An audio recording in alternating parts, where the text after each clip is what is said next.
Akhirnya Skechers bikin sepatu basket. Gila ya, makin rame aja nih pilihan sepatu basket.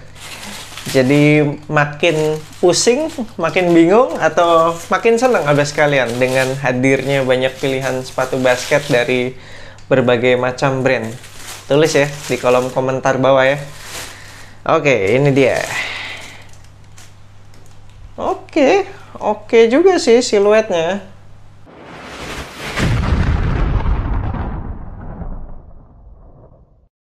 Yo, what's good abas di seluruh Indonesia, balik lagi sama gue Fatty Brainwash di Anak Basket Channel. Di video kali ini gue akan ngebahas initial review sepatu basket Skechers SKX Float.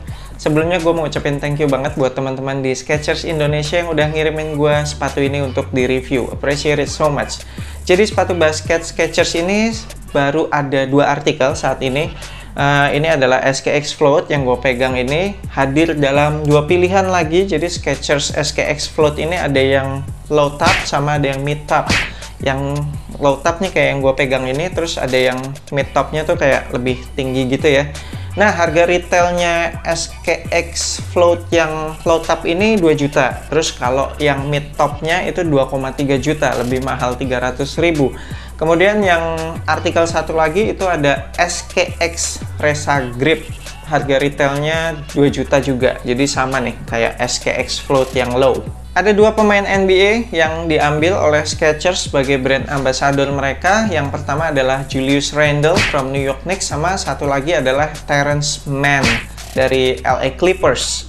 Nah, sebagai sepatu basket pertama yang diluncurkan oleh Skechers, baik SKX Float maupun SKX Resa Grip, gue punya sedikit unek-unek sih ketika ngelihat koleksi sepatu basket yang diluncurkan Skechers ini. Jadi pertama secara siluet menurut gue bukannya jelek ya, cuma kayak biasa aja gitu ya nggak sih? Menurut abah sekalian gimana siluetnya? Menurut gue ini siluetnya biasa aja, baik yang float maupun yang Resa Grip ya.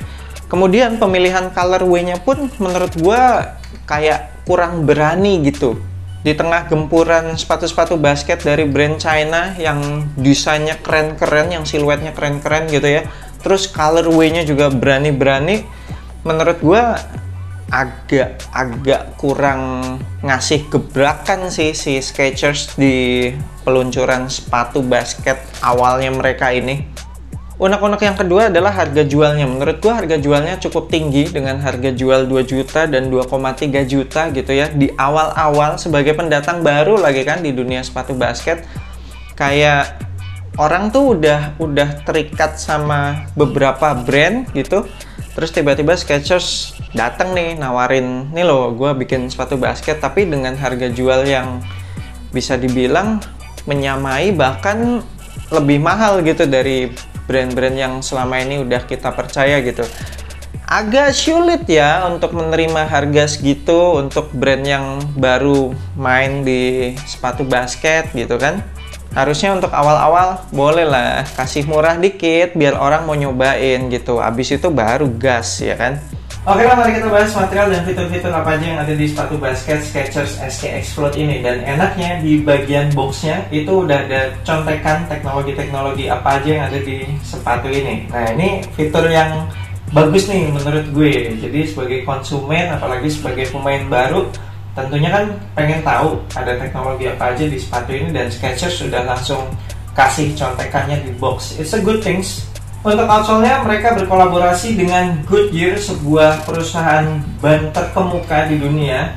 Mereka yang menghadirkan outsole yang pakem di berbagai permukaan lapangan.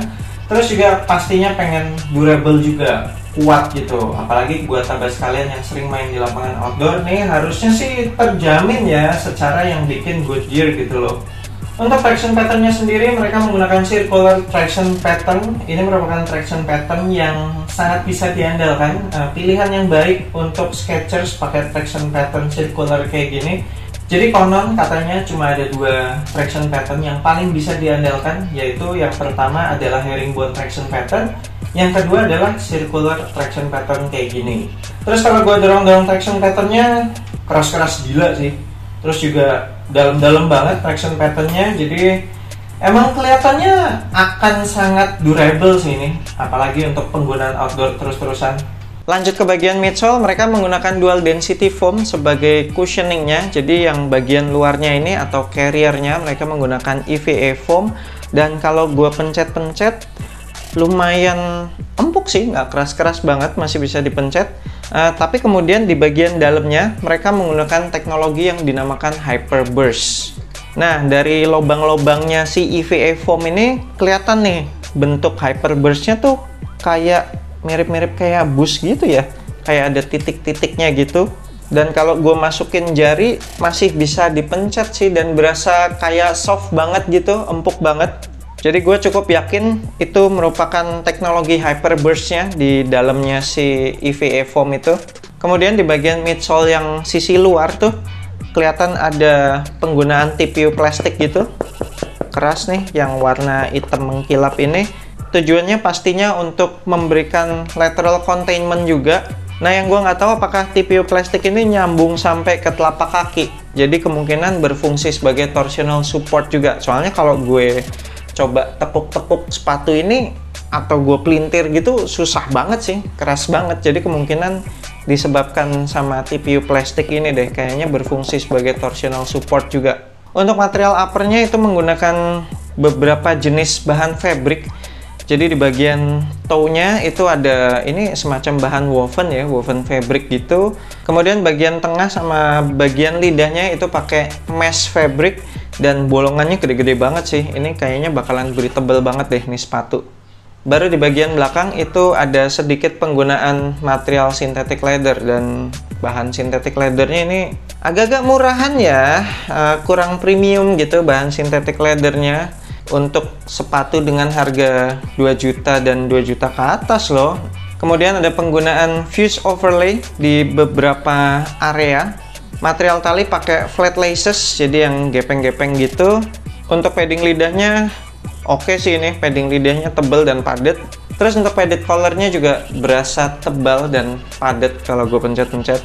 Cuma untuk bagian heelnya gue berasa ini agak-agak flat gitu bentuknya, kurang dibikin sculpted gitu. Mudah-mudahan nggak bikin heel slip ya ini. Untuk insole-nya, apakah bisa dibuka? Oh, bisa. Oh, insole-nya sih ini oke sih, cukup tebel ya, lebih tebel daripada insole-insole standar yang diberikan di sepatu-sepatu basket Nike ataupun Adidas gitu. Ini lebih tebel sih. Dan di bawahnya insole ada strobel board, tapi ini material strobel boardnya bukan pakai yang keras-keras gitu. Ini lumayan empuk kayak dari bahan rubber gitu ya. Bagus sih, ini bakalan ngasih step in comfort combo nih dari insole maupun dari strobel boardnya. Terakhir di bagian belakang itu ada internal TPU heel counter. Kalau gue pencet-pencet oke sih, proper banget ya. Kerasnya cukup, ketinggian, lebarnya juga oke. Oke, sekian initial review gue untuk sepatu basket Skechers SKX Float ini. Secara siluet, kalau yang potongan low ini sih menurut gue oke banget sih kalau mau dipakai untuk casual. Masuk-masuk aja, dipaduin sama celana panjang gitu ya, keren-keren aja sih. Terus dari segi kenyamanannya juga udah nggak usah diragukan lah ya, brand Skechers emang terkenal sama sepatu yang empuk gitu kan. Jadi kayaknya kalau buat casual seharian aman lah ini. So, buat abas kalian yang pengen kop sepatu basket Skechers, ini bakalan launching hari ini tanggal 12 Januari 2024 di toko-toko Skechers terpilih dan di toko Foot Locker Indonesia. Jadi abas kalian bisa beli secara offline di situ, dan kalau buat abas kalian yang pengen beli secara online, nanti gua akan tinggalin link pembeliannya di deskripsi video bawah. Cek aja di situ. Thank you banget udah nonton video ini. Jangan lupa support gua terus. You know what to do. I'm Ferdy Brainwash. Sampai jumpa di video berikutnya. Semoga asupan basket Anda minggu ini cukup.